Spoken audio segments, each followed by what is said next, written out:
வாழ்க வளமுடன். குருவே துணை. குருவின் திருவடி போற்றி. திருவடி சரணம். அன்பர்கள் அனைவருக்கும் என்னுடைய வணக்கத்தினையும் வாழ்த்துக்களை அன்போடு தெரிவித்துக் கொள்கின்றேன்.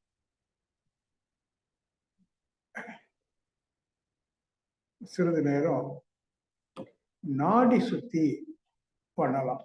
நாடி சுத்தினா ஒரு துவாரத்தை அடைச்சிட்டு மூக்குல முதல்ல விடணும். அப்புறம் இதை அடைச்சிட்டு விட்டுட்டு எடுக்கணும். எடுத்து இதை அடைக்கணும், இங்க விடணும். உங்களுக்கு தெரியும் தானே? ஒரு 5-6 முறை நாடி சுத்தி பண்ணலாமா?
அப்புறம் தொடர்ந்து தண்டுவட சுத்தி, அதாவது கொஞ்சம் நிமிர்ந்து உட்கார்ந்துட்டு ஸ்ட்ரெயிட்டா உட்காரலாம்.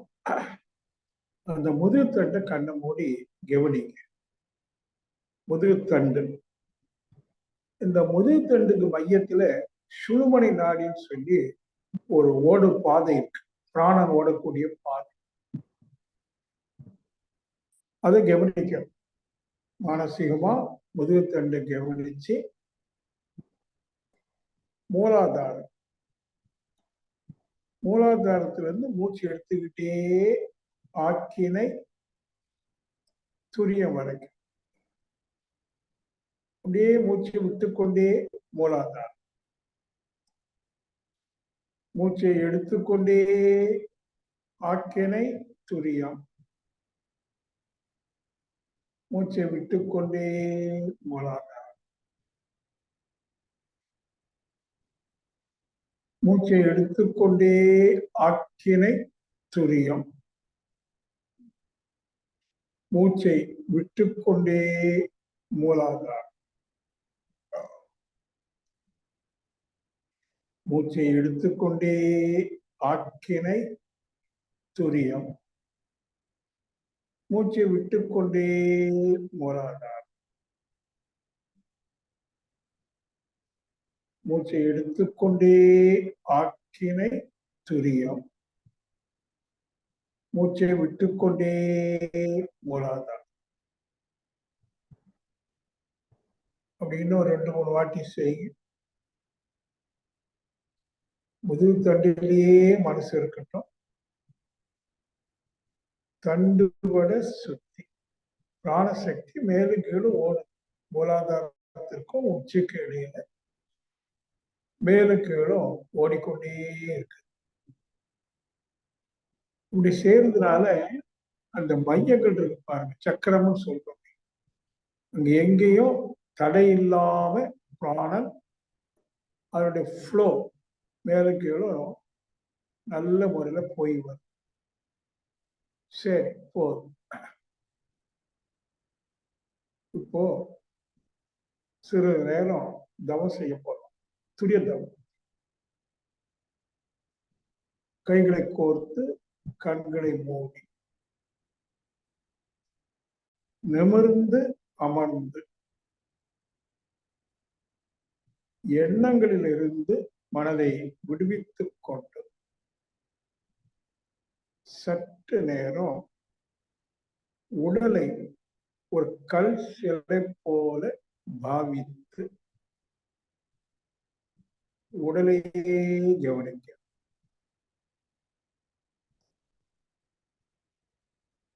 அசைவற்ற உடல்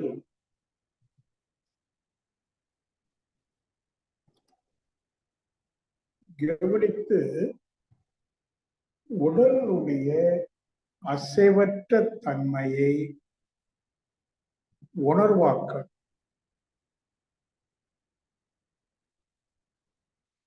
Staticness of the body.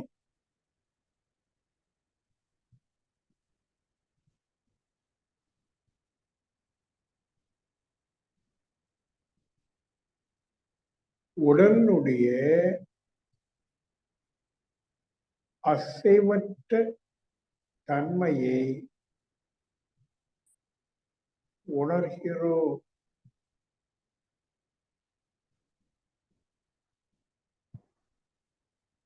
அந்த தன்மையை உணர்ந்து கொண்டே இருக்கிற போது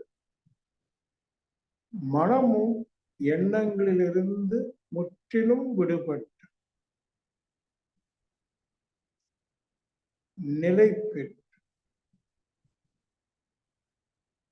அமைதியில் நிலை பெற்று stillness of the mind.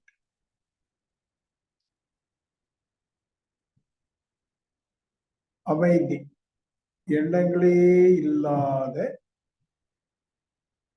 வெறும் மனதோடு சும்மா இருக்கிறோம். உடலாலும் மனதாலும் எதுவும் செய்யாது, அசையாது, நிற்சலனமாகி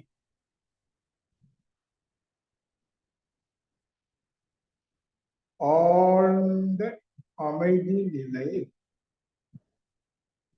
உணர்கின்றோம்.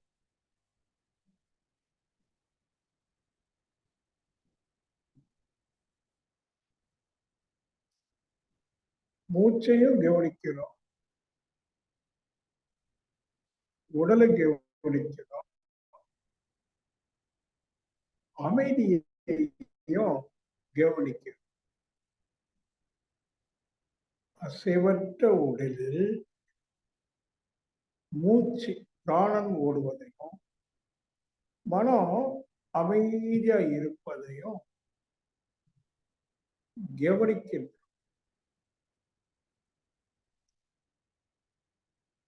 இங்கு நாம கவனிப்பவனாக இருக்கிறோம். உடலையும் மூச்சையும் மனதையும் அமைதியான மனதையும் கவனிக்கக்கூடிய கவனிப்பாளன் அப்படி இருக்கிறோம்.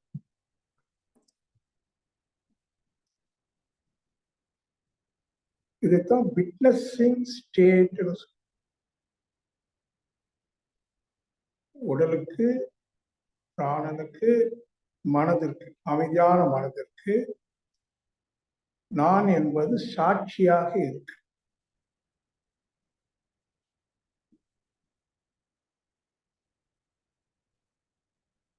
உடல் மன இயக்கத்திற்கு சாட்சியாக இருப்பவனே நான்.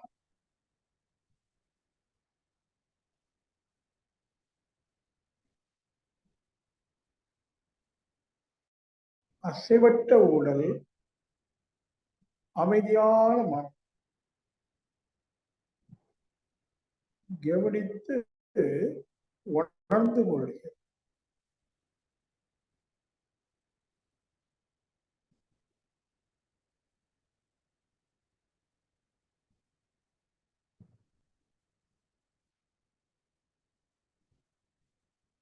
இங்க முக்கியம் கவனிப்பது மட்டும். நாம என்னவாக இருக்கிறோம்? கவனிப்பவன். எதை? அசைவற்ற உடலை, இயல்பான மூச்சை, அமைதியான மனதை.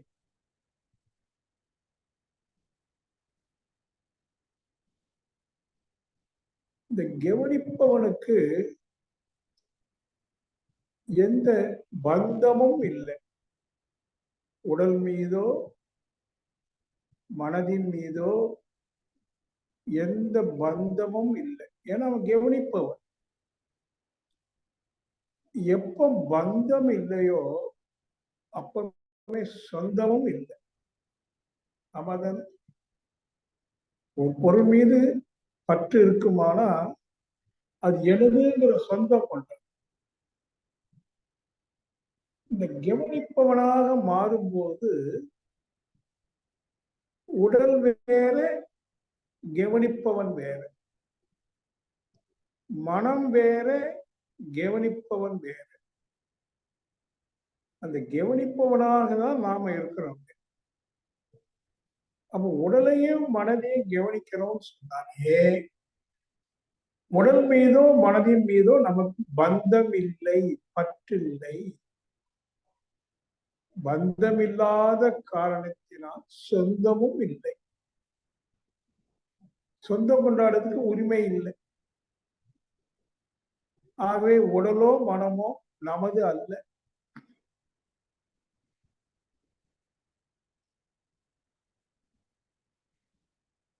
எனது உடல்னு சொல்றதுல அர்த்தம் இல்லை. எனது மனம் என்று சொல்வதில் அர்த்தம் இல்லை.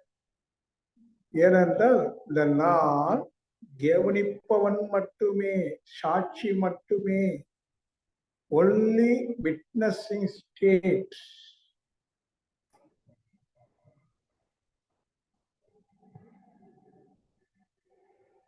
அந்த சாட்சி பாவனையில இருந்து உடலையும் மனதையும் கவனிங்க.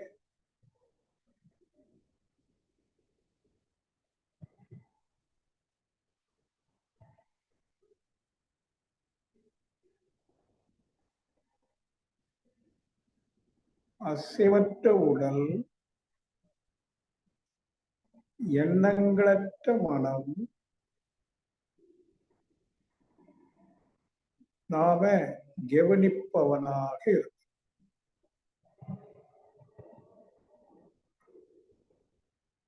இந்த இடத்துல கவனிச்சீங்கன்னா அந்த கவனிப்பவனுக்கு ஏதாவது ரூபம் இருக்குதா, நாமம் இருக்குதா, வேற ஏதாவது அடையாளங்கள் இருக்குதா, சாயங்கள் இருக்குதா? சாயல் இருக்குதா? ஒண்ணு இல்லை. ஆனா கவனம் இருக்கு. கவனம் இருக்கு. கவனிப்பவன் யாராவது இருக்கானா?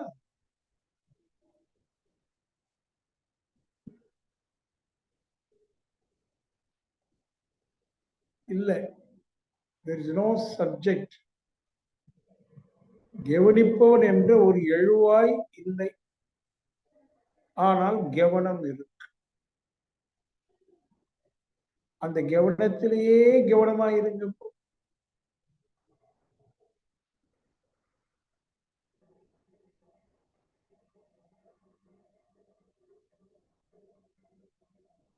இந்த கவனிக்கிற அம்சத்துல கவனமா இருக்கும்.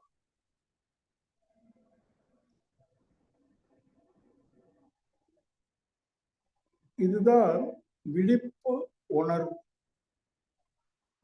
உணர்வனுடைய விழிப்பு நிலை.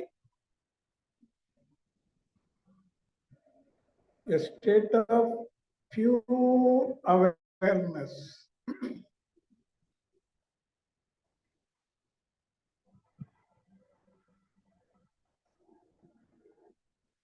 சுத்த உணர்வு.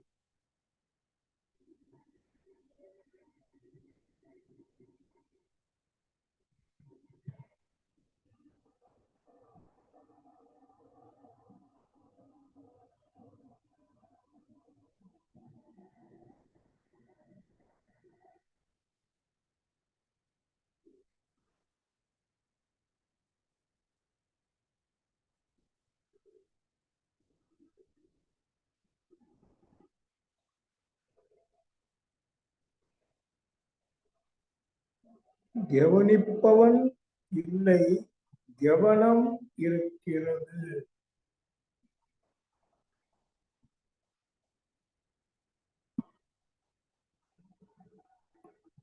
செயல் புரிபவன் என்று யாரும் இல்லை, செயல் இருக்கு, கவனம் இருக்கு, கவனிப்பவன் இல்லை.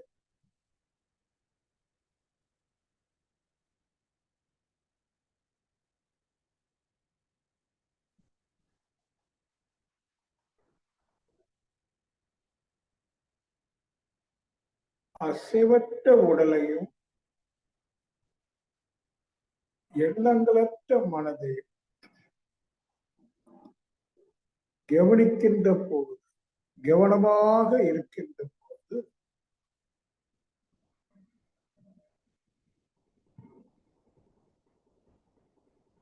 ஒரு காலி தன்மை, எம்டினஸ்,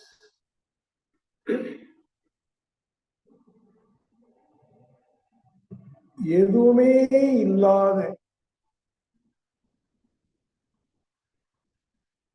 கவனம் மட்டும்.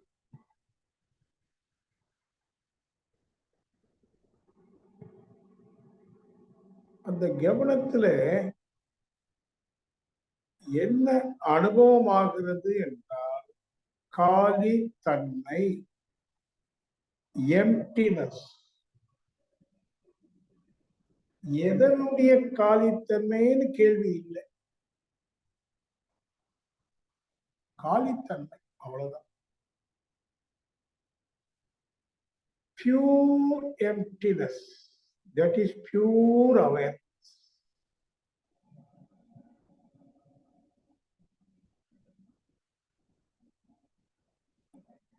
சுத்த உணர்வுல எதுவுமே இல்லை, உணர்வு மட்டும், அந்த கவனம்ங்கிற உணர்வு மட்டும்.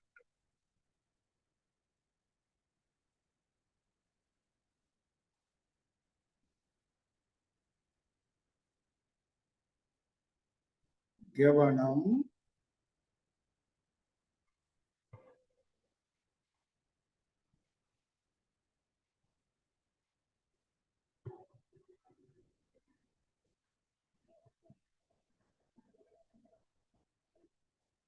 கவனம்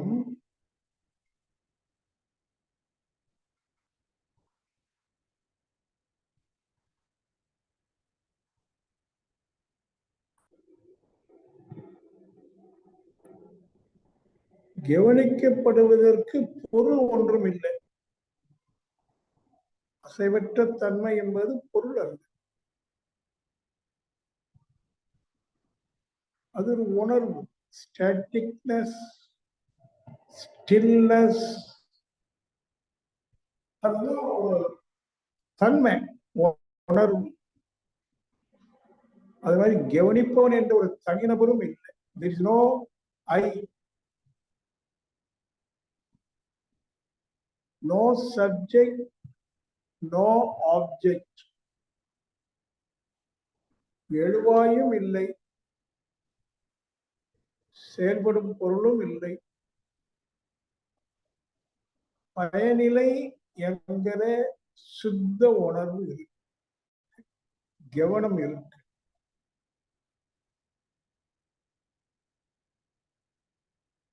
கவனமாக இருக்கணும், புரிந்து கொள்ளணும்.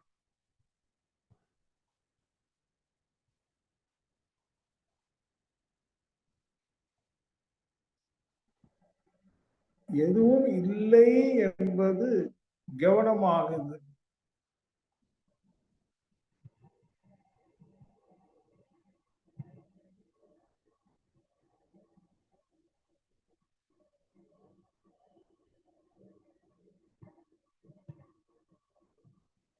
எதுவும் இல்லை, ஸ்டேட் ஆஃப் நத்திங்னஸ்.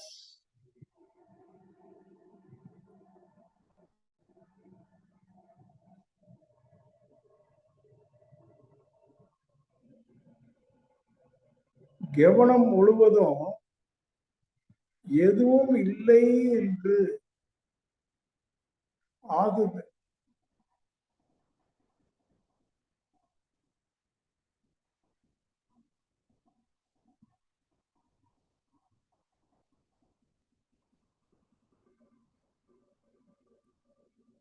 இதைத்தான் நிர்வாணம் என்று சொல்லப்படும்.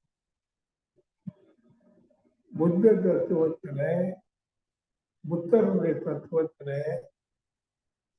நிர்வாண கதின்னு ஒரு கதி இருக்கு. அதாவது ஒன்றுமில்லை,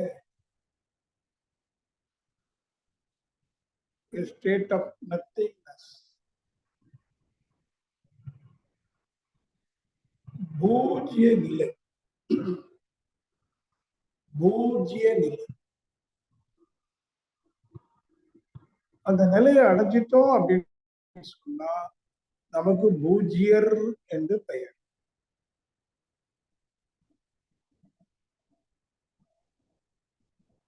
A state of nothingness. பூஜ்யம். கவனம் என்னவாகுது? பூஜ்யமாகுது.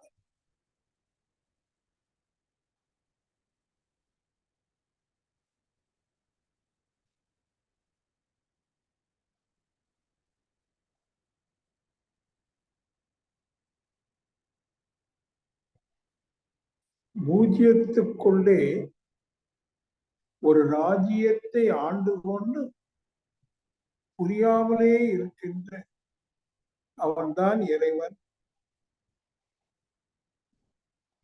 அதுதான் நான்.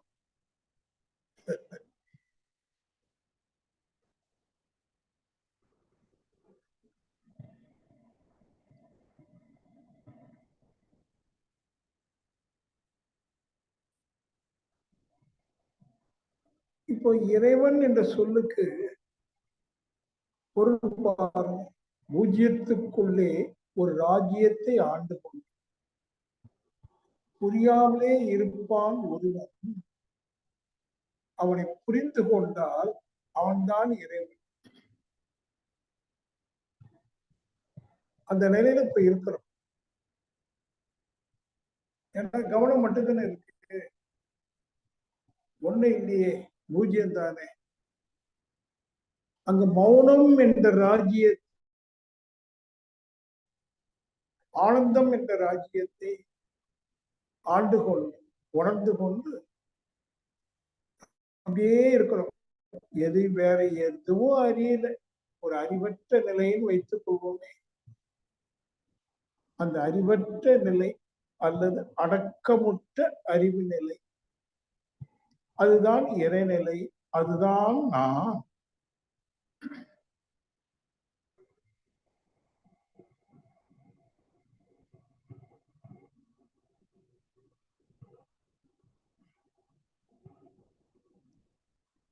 எண்ணங்களற்று இருக்கிறோம், கவனம் மட்டும் இருக்கு. Only pure awareness.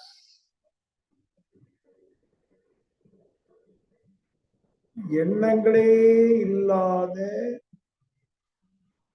சுத்த உணர்வு நிலை.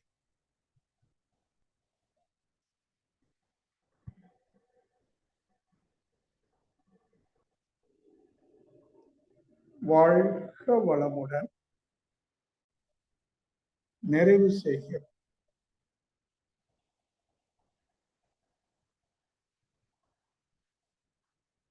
விடுபடுகிறோம், மன இயக்கத்திற்கு வருகிறோம்.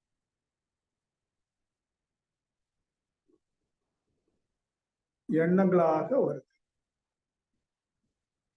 வாழ்க வையகம், வாழ்க வையகம், வாழ்க வளம்.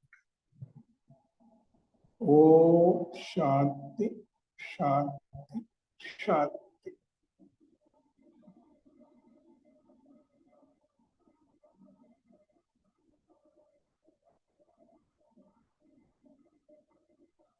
இப்போ எடுத்துக்கொண்ட முயற்சி உங்கள் ஒவ்வொருவருக்கும் வெற்றியை கொடுக்கட்டும் என்று வாழ்த்துகிறேன். இது ஒரு முயற்சி. தன்னை எல்லாவற்றிலிருந்து பிரித்து சாட்சியாக நிறுத்துவது, be a witnessing state of the mind. நான் யாருன்னா உண்மையிலேயே எல்லாவற்றுக்கும் சாட்சி. உடல் இயக்கம், மன இயக்கம், நான் பார்க்கிற உலக இயக்கம், அனைத்து இயக்கத்திற்கும் இந்த நான் என்பது சாட்சி தான். எந்த பந்த சொந்தமும் இல்லை. எது மீது எனக்கு பந்தம் கிடையாது. ஆகவே உரிமை இல்லை, சொந்தம் இல்லை. சொந்தங்கிற உரிமை இதுதான் ஒரு ஸ்டேட், முற்றிலும் விடுபட்ட நிலை. இத நான் அடிக்கடி ஒரு குரல் சொல்லுவேன், ஞாபகம். யாதனின் யாதனின் நீங்கியான் நோதல் அதனின் அதனின் இளன். யாதனின் யாதனின் எதுவாக இருந்தாலும் சரி, எதுவாக இருந்தாலும், உடலா இருந்தாலும் சரி, மனமா இருந்தாலும் சரி, இந்த உலகம், வீடு, மனைவி, மக்கள், புகழ், செல்வாக்கு, அதிகாரம், எதுவாக இருந்தாலும் யாதனின் யாதனின் நீங்கியான். அதை நீங்குதல் வரும்போது அந்த சாட்சி எல்லாம் இருக்குது. நான் அறியறேன், எனக்கு மனைவி இருக்கிறா, குடும்பம் இருக்கு, உலகம் இருக்கு, எனக்கு ஒரு உடல் இருக்கு, எனக்கு எல்லாம் இருக்கு. ஆனா எதுவுமே எனதில்லை என்று பிரிந்து ஒரு ஐசோலேட், பிரிந்து சாட்சியா அப்படி இருந்தா அதனின் நிலை. அதெல்லாம் இருக்கலாம் பந்தம். அந்த பந்தம் நமக்கு என்ன தருது? துன்பத்தை தருது. ஒவ்வொரு பற்றும் பாசம் துன்பம் தரக்கூடியதாக இருக்குதுங்கிறத நீங்க கண்டுபிடிங்க. துன்பத்துக்கெல்லாம் காரணம் இந்த பாசம், பற்று, பந்தம். அதான் பற்றற்ற கண்ணே பிறப்பருக்கும். இதெல்லாம் நீங்க புரியணும், சிந்திக்கணும். சும்மா ஏன் முன்னாடி என் வீடியா அது இது எல்லாம் எனது தள்ள கட்டிக்கிட்டு ஓன்னு உட்காந்து புலம்பிட்டு நத்திங் இஸ் மைன். எதுவும் எனக்கு. ஆனா நான் எல்லாத்தையும் பார்க்கிறேன், சாட்சியா பார்க்கிறேன். இந்த நான்கிற வஸ்து, அது ஒரு வஸ்து கூட சொல்லுங்க, அது ஒரு சாட்சி. அந்த சாட்சி நிலையில ரூபம் இல்லை. சாட்சியாக இருக்கான ஒருத்தன் அவன் சொல்லக்கூடாது. அதுக்கு ரூபம் கிடையாது, நாமம் கிடையாது, சாயல் கிடையாது, சாயங்கள் கிடையாது, அடையாளங்கள் கிடையாது, ஒன்றும் கிடையாது, பூஜ்யம். ஆனா சாட்சி. இது ஒரு ஆழமான சிந்தனைக்குரிய தத்துவம். இந்த நான்கிற தத்துவம் இருக்கு, அதிபயங்கரம். நான் என்பதற்கு நிறைய கோணங்கள்ல விளக்கம் கொடுக்கும். ஆனா அந்த விளக்கத்தெல்லாம் கடந்து ஒரு உணர்வு நிலையில நான் ஒருத்தன் இல்லவே. அப்ப விளக்கம் எதுக்கு? அந்த விளக்கத்தை வச்சுக்கிட்டு தான் நான் இல்லைங்கிறது புரியும். அப்ப சார் என்னதான் இருக்கு? சுத்த உணர்வு. only pure consciousness existing. ஆனா அந்த உடல்ல அந்த உணர்வு என்ன ஆயிருக்கு? சிதறு. புலன் வழி உணர்வு சிதறி ஐ உணர்வா மாறி. புலன் உணர்வு ஐ உணர்வு தான், மெய் உணர்வு மிஸ் ஆயிடுச்சு. அந்த மெய் உணர்வு தான் சாட்சி. இதெல்லாம் புலன் உணர்வுகள். மனித குலம் புலன் உணர்வுகளிலேயே வாழ்ந்துட்டு, நல்லதே கெட்டதும் புலன் உணர்வுகளை அடிப்படையாக கொண்டு, அந்த அனுபவத்தை அடிப்படையாக கொண்டு ஏதோ எண்ணி செய்யுது. விளை வரும்போது இன்பமோ துன்பமோ அனுபவிச்சுட்டு போயிடும். ஆனா மெய் உணர்வு, அந்த சுத்த உணர்வு, அந்த சாட்சி நிலை, தட் இஸ் பீக், உச்சம். இந்த நான் என்பதனுடைய உச்சமே, நான் என்று ஒரு தனி மனிதன் இல்லை, நாம ரூபம் இல்லை, அடையாளம் இல்லை, சொல்லப்போன இல்லை இல்லை என்கிற தன்மை, ஸ்டேட் ஆஃப் நத்திங்னஸ் இல்லதான். ஆனா உணர்வு இருக்கு, உணர்பவன் இல்லை. There is no subject phenomena, there is no object. உணரப்படும் பொருளும் இல்லை, உணர்வு மட்டும். அதான் பயன் நிலை. நாம அடைய வேண்டிய பயன் என்ன தெரியுமா? பயன் நிலை. அதான் வெறும் உணர்வு. அந்த வெறும் உணர்வுல பந்தம் இல்ல, சொந்தம் இல்லை. பந்தம் வந்துருச்சுன்னா அந்த உணர்வு வந்து மாசுபடியுது. Contaminated consciousness.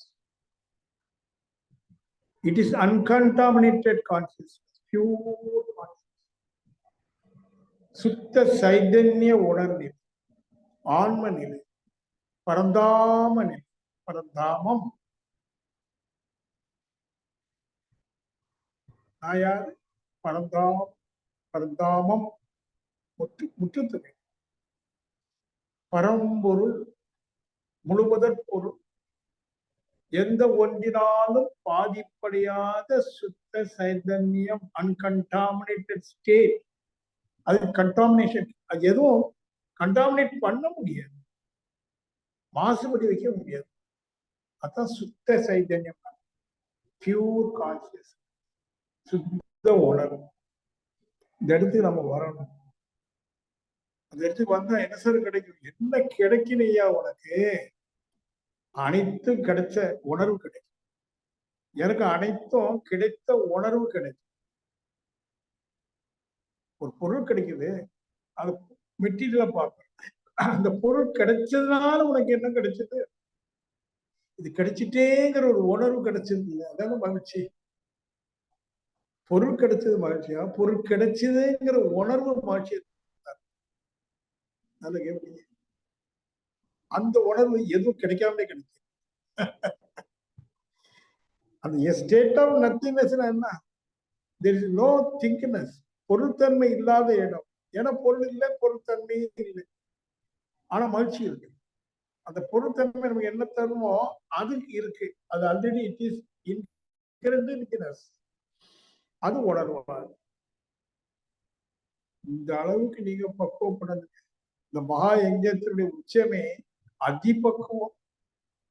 பந்தம் இல்லை, சொந்தம் இல்லை. நான் எதையும் பந்தப்படத்துல எனது சொந்தம் என்று உரிமை கொண்டாடல, ஆனந்தம் மட்டும் இருக்குன்னு சொல்றேன். அதான் பயன்நிலை. தமிழ் இலக்கணத்துல படிச்சிருக்கேன். எழுவாய், செயல்படும் பொருள், பயனில்லை. எழுவாய்னா யாரு? ஒரு மனுஷன், நீங்க அதெல்லாம். செயல்படும் பொருள் என்ன? ஒரு மாம்பழம். என்ன செயல்படுத்தணும்? சாப்பிடணும். என்ன பயன்? சுவை கிடைச்சது, பசி போச்சு. இங்க வந்து நீ இன்னும் நல்லா சொல்ற. ஒரு உதாரணம் சொல்றேன், அப்படியே கேட்டு. நல்ல சம்மர் சீசன், வெயில் அடிக்குது, அப்படி உச்சத்துல வெயில். மதியம் நான் சின்ன வயசுல எனக்கு பழக்கம், ஒரு 12 மணி போய் பழைய சோறு, நேற்று உள்ள சோறு தண்ணி விட்டு வச்சிருப்பான், அதை எடுத்து வச்சு கொஞ்சம் பொழிஞ்சிட்டு நல்ல தயிர் போட்டு பிசைஞ்சு ஒரு உருண்டை வாயில போட்டு கூலா சாப்பிட்டு, பக்கத்துல நார்த்தங்கா ஊறுதான், அதை எடுத்து ஒரு நக்கு கொஞ்சம் நினைச்சு பாருங்க. அந்த தயிர் சாதத்தை சாப்பிட்டுட்டு ஊறுகாவை நக்கும் போது ஊறுகால இருக்கிற காரம், எண்ணெய் எல்லாம் உச்சி பிடிக்க பார்க்கல. அந்த உச்சி பிடிக்கிற ஒரு செகண்ட்ல அது இந்த 4 சப்ஜெக்ட் எழுவாய் இருப்பாங்க, ஊறுகாய் இருக்குமா, என்ன இருக்கும்? அந்த ஒரு செகண்ட் அங்க காணாம போயிடும். அந்த சப்ஜெக்டும் இல்லை, ஆப்ஜெக்டும் இல்லை, பயம். நீங்க அதை கேட்ச் பண்ணணும். எப்படியாவது செஞ்சு கேட்ச் பண்ணிட்டீங்கன்னா, இது ஊரா சாப்பிட்டு அந்த ஒரு பயன் எவ்வளவு செகண்ட் இருக்கும்? நாட் ஈவன் செகண்ட் சொல்லுவோம். ஆனால் என்னைக்கு நீங்க பந்தம் சொந்தம் இல்லையோ, நான் என்று ஒருவனோ உலகம் என்று ஒன்றோ இல்லை, அந்த உணர்வு மட்டும் இருக்கிற இடத்துக்கு வந்துட்டீங்கன்னா, அந்த உணர்வு சன நேரம் கிடையாது, நீண்ட நேரம் அப்படியே. அது பேர் பரவச நிலை, blissfulness, state of blissfulness, ecstasy. Okay, இதெல்லாம் நம்ம அனுபவிச்சிட்டோம்னு வைங்களேன், இந்த பெரும் பயனே அதுதான். தன்னுடைய சொரூபம் ஆனந்தமயம், ஆனந்தமய கோஷம்னு சொல்லுவான். நான் பியூர் பிளிஸ் கிடைச்சிடும். அதெல்லாம் கிடைச்ச பழையபடி இந்த வீட்டுக்கு வரும், அதே மனைவி, அதே குழந்தைகள், அதே உணவு எல்லாம். ஆனால் பழைய அது அது பழைய அது புதியதான் கிட்ட புதியதும் அல்ல, மாறா புத்துணர்வு, பொலிவு, அது என்னைக்கு இருக்குது. அப்போ மலர்ந்த ரோஜா. அந்த ரோஜால ஈரம் பனித்துல அப்போ மலர்ந்த ரோஜா சொல்லுவோம். அது மாதிரி ஒவ்வொரு க்ஷணம் அப்போ அப்போ அப்போ மலர்ந்த ஒரு புத்துணர். பழையதோ புதியதோ அல்ல, அது எப்போதும் இருக்கிறது. அது எப்போதும் புத்துணர்வாகவே இருக்கு. Always fresh. It is not volt, not new, but fresh, very fresh. பல்லு போயிட்டு அதனால சொல்லு சரியா வரமாட்டேன். காத்து புசு புசு. 4 நாள் முன்னாடி இந்த பல்லு அடர்ந்து போச்சு. அப்படி செட் அது கெட்டு போச்சு.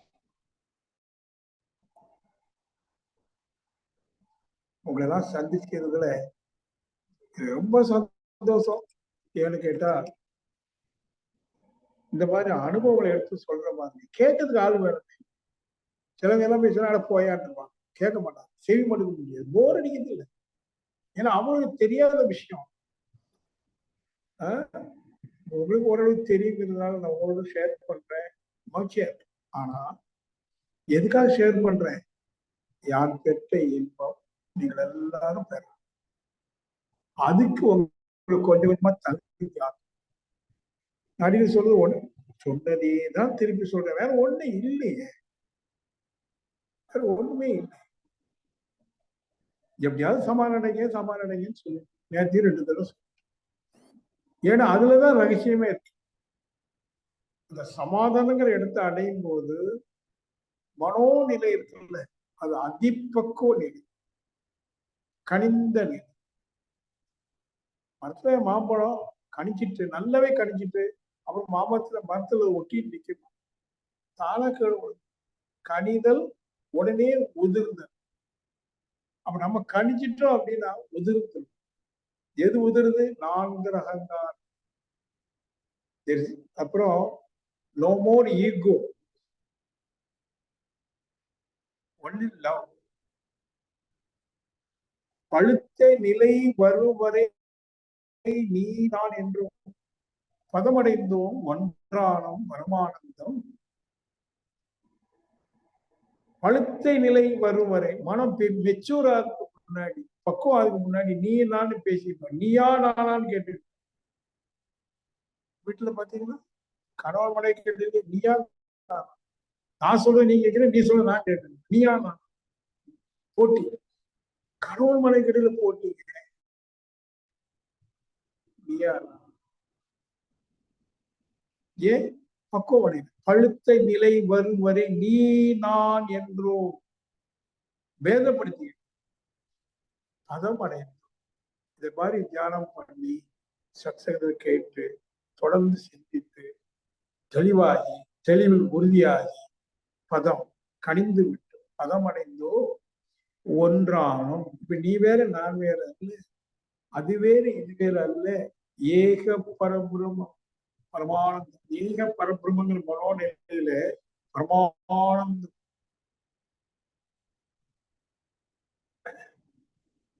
பாருங்க, இந்த ஆண்மையை எல்லாம் சொல்லிட்டு என்னெல்லாம் கத்துக்க வேண்டியிருக்கு. நீங்க ஒவ்வொருத்தரும் எவ்வளவு விஷயங்களை புரிஞ்சுக்க வேண்டியது, செயல திருத்தம் கொள்ள வேண்டியது. இது வரைக்கும் தப்பு தப்பா வாழ்ந்துட்டுமே அதெல்லாம் திருத்தணுமா? எவ்வளவு தப்பான செயல் செய்து உடல்ல நோய், கடன் தொல்லை, பகை தொல்லை எல்லாத்தையும் உருவாக்கி வச்சிருக்கீங்க. வாழ தெரியாம வாழ்ந்து இல்ல நோய், கடன், பகை, பெரிய சம்பாத்தியம் அதெல்லாம். இப்ப என்ன பண்ண, நீங்க ஒவ்வொருத்தரும் புத்திசாலியா இருந்தா இதெல்லாம் செயல் திருத்தம் கொண்டு நோய் இல்லாத உடலை, கடன் இல்லாத பொருளாதாரத்தை, பகை இல்லாத நட்பை உருவாக்கணுங்க. நீங்க உருவாக்கிட்டீங்கன்னா நீங்க எல்லாம் ஞானிகள். ஆமா, இல்லைன்னா அஞ்ஞானி தான்.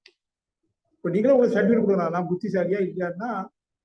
நோய் இருந்து சார் நம்ம நோய் போகலைன்னா பரவாயில்ல, நோய் வீரியம், அந்த நோயை போக்குக்குரிய உணவு, உடற்பயிற்சி எல்லாம் ஒழுங்கா பண்றோமா? சரி, நான் என் பங்கு செயலை திருத்திக்கிட்டேன், விளைவு வரும்போது வரட்டும்.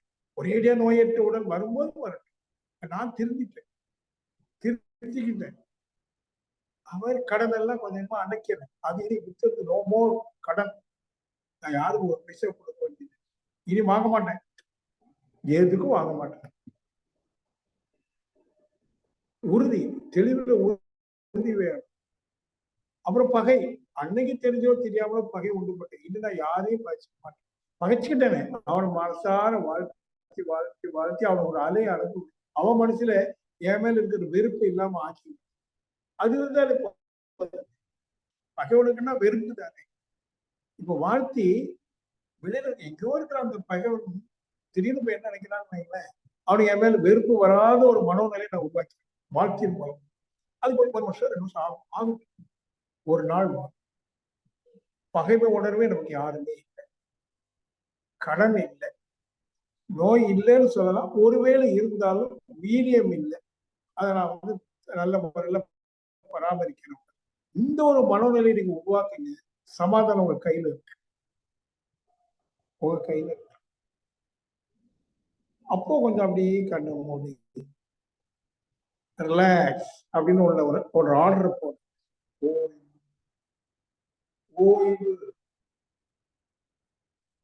No more search, no more seeking, just I am. சும்மா. இது பேர் தான் சிந்தை அடங்கி சும்மா இருக்கின்ற. சிந்தை நல்லா அடங்கிடுச்சு, சும்மா இருக்கிறோம்.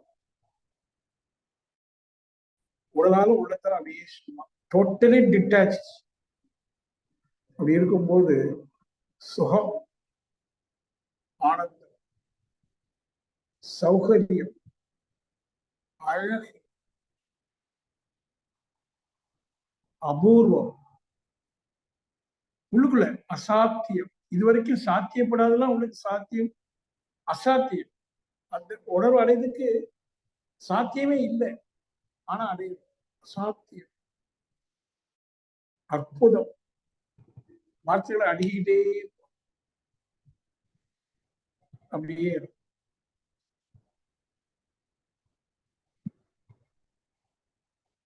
இந்த அனுபவம் தான் ஒரு மனிதனுக்கு விடுதலையை கொடுக்கும். எதுல இருந்து இது வரைக்கும் எதுல இருந்து என்னென்ன காரணத்தினால துன்பப்பட்டமோ அத்தனையிலிருந்து விடுதலை. மொத்தம் சொல்ல துன்பத்திலிருந்து விடுதலை, பாதிப்பிலிருந்து விடுதலை. இந்த சோல் வந்து ஆன்மா இருக்கே, அது லிபரேட் ஆகும். Liberated soul. எதுல இருந்து? அனைத்து துன்பங்களிலிருந்து, அனைத்து பந்தங்களிலிருந்து, அனைத்து சொந்தங்களிலிருந்து விடுபடு, விடுதலை. அதுதான் முக்தின்னு சொல்றோம். அந்த முக்தி அடைஞ்ச முக்தன் சொல்றோம். அதான் வீடு பேர். நாமெல்லாம் இந்த பிறவியில விரைவில், இப்பிறவியில் விரைவில் முக்தனாயிரும்.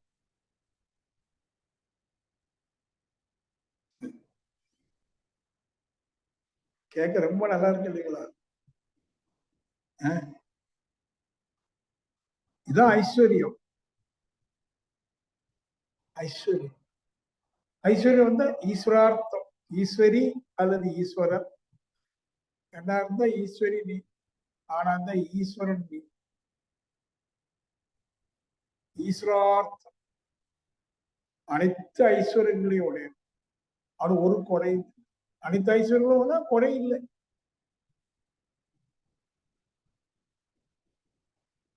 பக்குவப்படுத்துங்க. சரி, கொஞ்சம் கொஞ்சமா உங்களை பக்குவப்படுத்துங்க. எதை நோக்கி? சமாதானம் என்கிற அந்த முழுமையை நோக்கி உங்களை நீங்க சமாதானப்படுத்த. அவங்க உங்களை இன்சல்ட் பண்ணுவாங்க, ஆர்கியூ பண்ணுவாங்க, உங்கள்கிட்ட ஏதாவது பண்ணுவாங்க. நீங்க எவ்வாறாகியும் உங்களை பக்குவப்படுத்தி சமாதானம் ஆயிடும் அன்னன்னைக்கு. வேற சொல்ல போற இந்த நற்செய்திகள்ல உச்சமான நற்செய்தி, எவ்வாறாகினும் சமாதானம் அடைவீர்களாக. இயேசு கடைசியில் அதுதான் சொல்றாரு. மரணம் நெருங்கி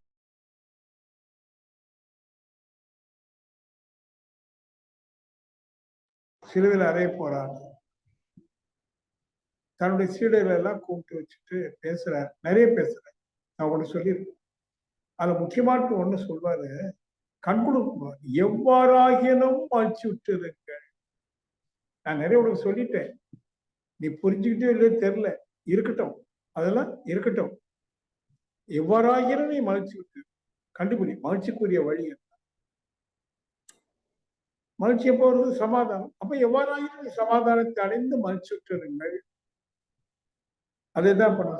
உங்களுடைய ஒரு எஃபர்ட் என்னவா இருக்கணும்? எப்படி நீங்க உங்களை சமாதானம், இன்னொருத்தர் இருந்து உங்களை சமாதானப்படுத்தினா அது நிக்காது, ஓடிடும்.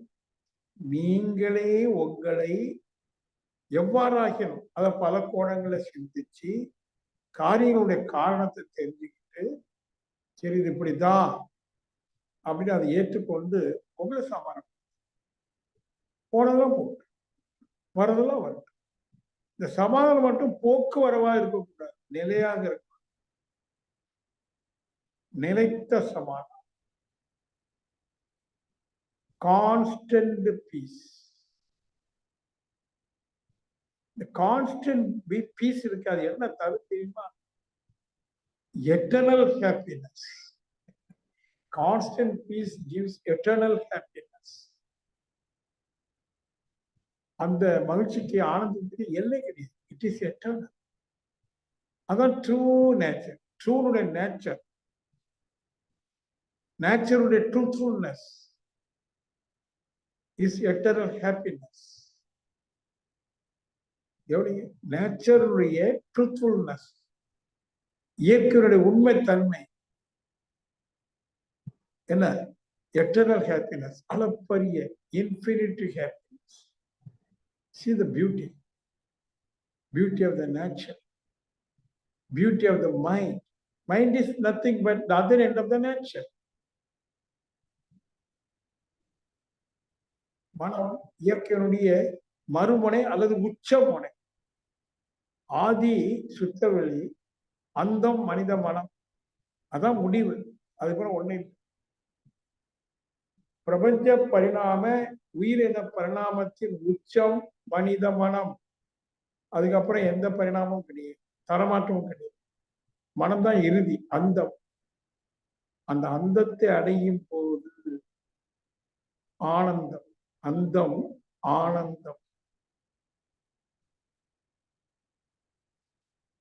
எனக்கு இப்போ நிறைய பொழுது சும்மா தானே இருக்கேன். இந்த மாதிரி எதையாவது அப்படியே டியூன் பண்ணிக்கிட்டு எந்த பொருளையும் கையாளல, சும்மா அப்படியே கண்ணை மூடியும் மூடாம இருந்துட்டு ஏதாவது ஒரு சொல், ஒரு பொருள், அதை எடுத்துட்டு அதை பெனிட்ரேட் பண்ணிட்டே போவேன், கடந்து உள்ள போவேன். கடவுள் கடவுள். அப்ப கடவுளோட நான் ஐக்கியமாயிரும். எந்த சொல்ல எடுத்து நான் இது பண்ணணும், அந்த சொல்லு என்கிட்ட பேசுது, எனக்கு ஒரு இனிமையை கொடுக்குது.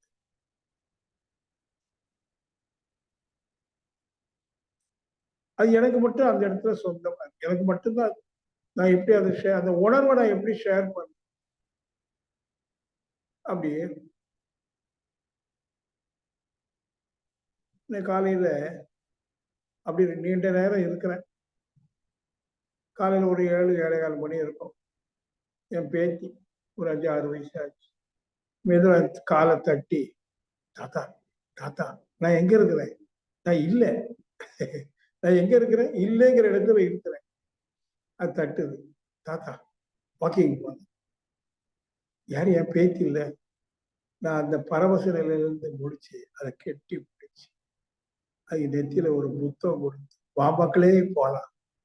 அதை விட எனக்கு என்ன இருக்கு? அது வளர்ந்து எடுத்து இந்த ஞானத்தை அதுவும் பெறணுமேங்கிற எண்ணம் எனக்கு இல்லை. அது ஏன் டேட் ஆஃப் பர்த் 7 தான். நான் அடிக்கடி நினைச்சுக்குவேன். என் மகனுக்கு பிள்ளை. அப்புறம் அது கூட ஷூலாம் போட்டு அவளுக்கு போட்டு விட்டு ஒரு 1/2 மணி நேரம் நமக்கு நடந்தேன். அதுக்கு ஒரு மகிழ்ச்சி. வெளியில அப்படி நடந்து போக நிறைய மஞ்சள் பூ எங்க வீட்டுல பூத்தது, அதெல்லாம் பறிச்சு என் தலையில போடுது. அது பிளஸ் பண்ணுது. அங்க உன்னிகிருஷ்ணன் வந்துட்டான் என் பேத்திக்கு உருவத்துல. உன்னிகிருஷ்ணன் வந்து என்ன பிளஸ் பண்ண மாதிரி அப்படி அந்த ஒரு சந்தோஷத்திலேயே நடந்து. இந்த வாழ்க்கையினுடைய பிற்பகுதி இருக்கு பாருங்க, இட்ஸ் வெரி பியூட்டிஃபுல். ஆனா பொதுவா எல்லாரும் நினைப்பாங்க நான் குழந்தையா இருந்தா அவ்வளவு நல்லா இருக்கும். ஆனா முதுமை அது முழுமை ஆனா இன்னும் நல்லது. முதுமை காலத்துல உணர்வு முழுமையா இருந்தா அந்த முதுமையோட மகிழ்ச்சி அது. ஏன்னா எல்லாமே அனுபவிச்சு பார்த்துட்டு ஒண்ணு இல்லைன்னு ஒரு முடிவுக்கு வந்ததுன்னு முதுமை. நல்லா சிந்திச்சா கடந்து வந்து பாதையில ஒண்ணு இல்லை. ஏதோ சில பல உணர்ச்சிகள் அப்படி எந்த கடந்து வந்தா எதை சாதிச்சாலும் ஒண்ணு. அது நல்லா புரிஞ்சுட்டு தியானத்துல முழுமையா உணர்ந்துட்டா முதுமை மாதிரி பிளஸிங் ஸ்டேட் எது சொல்றது உங்களை நிறைய பேர் 60 கடந்தவங்க கேட்டுட்டு இருப்பீங்க. மற்றவங்க வெளியில வேலைக்கு போயிருப்பாங்க. நீங்களும் சீக்கிரமா ஒரு சீனியர் சிட்டிசன் அப்படின்னு சொல்றோம்ல, மூத்த குடிமகன். இப்போ நான் என்னெல்லாம் சொல்லணும் அந்த இடத்துக்கு வேகமா வந்துருங்க. ஏன்னா முதுமையில இன்னொன்னு இருக்கு. கடைசி காலம் அது எப்போன்னு தெரியாது. முதுமை நிறைய பேர் நீண்ட காலம் முடிஞ்சது ஆயுள் இல்லை, 75% முடிஞ்சு போச்சு. அதனாலதான் இதுக்கு காலம் தாழ்த்தாம இன்னைக்கே இந்த பக்கத்துக்கு வந்துட்டீங்கன்னு வைங்களேன், மிச்சம் ஒரு நாள் இருந்தாலும் போதும். அது 1000 வருஷத்துக்கு வாழ்ந்தது சமம். அவ்வளவு அனுபவமா இருக்கும்.